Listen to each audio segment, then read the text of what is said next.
Imagine inventing a device that would save millions of people hours of backbreaking work, only to see someone else get all the credit and profit. This is the story of Ellen Eglin, a black woman inventor whose brilliance changed American homes forever. The year was 1888. Life was steam-powered, progress moved by hand, and laundry was a full-body workout. In neighborhoods across America, the telltale rhythm of clothes slapping against washboards echoed like a relentless metronome. Wooden tubs filled with cold water, lye soap biting into skin, and hands growing red and raw from wringing out each heavy piece of clothing. It wasn't just tiring, it was back-breaking, bone-deep labor. And it was mostly women, often women of color, who did it every single day. Now in a small kitchen or open yard, clotheslines stretch like spiderwebs overhead, dancing slightly in the breeze. A housekeeper leans over a wooden wash tub, her hands chapped and aching from hours of scrubbing and twisting. Nearby, steam rises from a kettle set over coals, the air thick with the scent of lye soap and damp fabric. The sun creeps across the floor as time ticks away,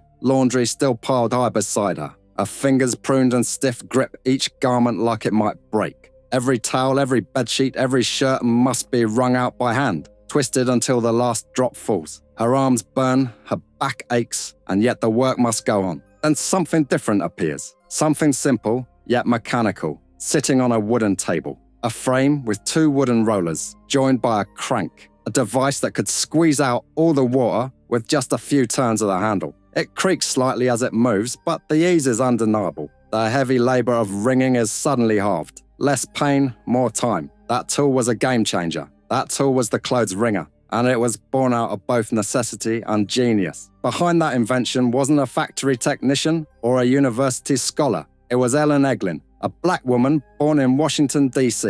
in 1849. She spent much of her life working as a housekeeper and later as a government clerk. She lived at a time when African Americans, and especially women, were rarely allowed to take credit for their ideas. But she saw something broken in daily life and decided to fix it. What she built wasn't just a clever device. It was a quiet revolution hiding in plain sight. Ellen's clothes wringer was more than just two rollers and a crank. It came with gears, smart ones, depending on the thickness of the fabric. The speed could be adjusted. Want to dry a thick blanket? Set it to go slow, reduce the strain. Need to zip through some small garments? Speed it up. It worked with ease and required far less effort than twisting clothes by hand. Even children could use it without much strain. Her invention looked simple, but inside it was a masterstroke of thoughtful engineering. The gears weren't just an add-on, they were the heart of the design. Larger gear wheels on fixed axles allowed seamless transitions in speed without adding resistance. It meant the crank didn't jerk or lock up, even when wringing heavy linens. That kind of detail only comes from someone who's done the job herself, day after day. Eglin understood the demands on the hands and wrists, the way wet cotton fights back when twisted. She designed the wringer to handle all of it, without overworking the user. Her system of spur gearing wasn't just clever, it was revolutionary for its time. This level of efficiency in domestic tools was rarely prioritized, especially for devices used by women. But she made it matter. She made it manageable. She turned something exhausting into something empowering. And all of that brilliance was packed into a wooden frame with two rollers and one perfectly balanced crank. A confession that invention wasn't enough in a world stacked against her. She had to give her brilliance away just so it could survive. Ellen sold her rights for just $18. $18. That's less than $500 today. A decent amount for a working woman in the 1880s. But a tragic sum for a device that reshaped households for generations. That small piece of change exchanged hands, while her legacy, her recognition, and her potential earnings were lost. The man who bought the rights went on to distribute the wringer widely, raking in profits and securing a name for himself in patent records and manufacturing circles. Ellen, she returned to work. She stayed at the census office in Washington, quietly supporting herself while watching her creation conquer American homes without her. The wringer itself, however, didn't go quietly. It spread quickly. Long before electric washers appeared in the 20th century, the wringer was a household essential. From the deep south to the icy Midwest, women turned that crank and cut their laundry hours nearly in half. It may not seem revolutionary today, but at the time, it was. This wasn't just a tool. It was liberation. It gave time back to women who had none to spare. It spared their joints and their backs. And it brought mechanical power to domestic work in a world where most machines were built for factories or men. It reshaped the rhythm of the home, letting women reclaim part of their day. It meant fewer blisters, less fatigue, and more time with children, meals, or rest. It allowed households with little income to bring efficiency into the chores that defined daily life. Families began to count on it, not as a luxury, but as a necessity. The crank became as familiar as a doorknob, part of the furniture of life.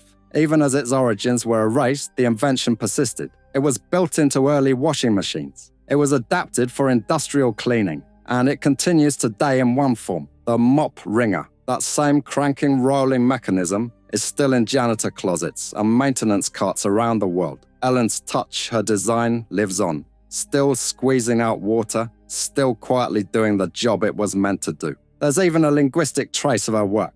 The phrase, put through the wringer, didn't come from nowhere. It's a nod to the clothes wringer. It means to be exhausted, tested, drained of energy, just like the clothes once run through those rollers. So when someone says they've been through the wringer, they're unwittingly referencing the work of a woman whose name they never knew. Ellen Eglin didn't stop dreaming. After selling her first invention, she hoped to debut another at the Women's International Industrial Inventors Congress. This time, she wanted her name on the patent. She wanted the world to know, but the invention never materialized. Maybe the obstacles were too many. Maybe funding fell through. Maybe fear and fatigue crept in again. The record falls silent after that, and history closes its book too soon on what could have been the next chapter in her legacy. Still, Ellen Eglin occupies a rare and important place in history. She was one of the few documented black women inventors of the 19th century, a time when even white women struggled to be recognized in science and engineering. Her courage to innovate, even in the shadows, paved the way for others. Think of Madam C.J. Walker, the first self-made female millionaire in America who built an empire on hair care. Or Sarah Boone, who reimagined the ironing board to better fit women's fashion. These names stand today because women like Eglin came before them and quietly held open the door. Some stories are born in laboratories, others are forged in kitchens, washrooms, and government offices, where overlooked brilliance quietly reshapes the world. Ellen's story didn't come with a parade or a trophy. It came with calluses, gears, and silence. It endures because the invention endures. Every mop wringer, every hand crank roller, every put through the wringer, uttered in conversation, it all traces back to her. So when thinking of history's great inventors, remember the ones whose names were nearly erased. Remember that innovation doesn't always come from ivory towers. Sometimes it comes from people like Ellen Eglin, working class, female, black, and determined to make life better, even if the world refused to give her credit. Her wringer was more than a tool. It was a revolution rolled through 2 wooden pins and turned by hand. And somewhere between a faded patent and a crank still turning in a janitor's closet, her legacy remains. If this story moved you, help it reach more people. Share Ellen Eglin's name. Talk about her contribution at home, in classrooms, or wherever innovation is celebrated. Subscribe to the channel for more powerful stories of Black excellence and resilience. These aren't just footnotes in history. They are foundations. Let's honor them every day.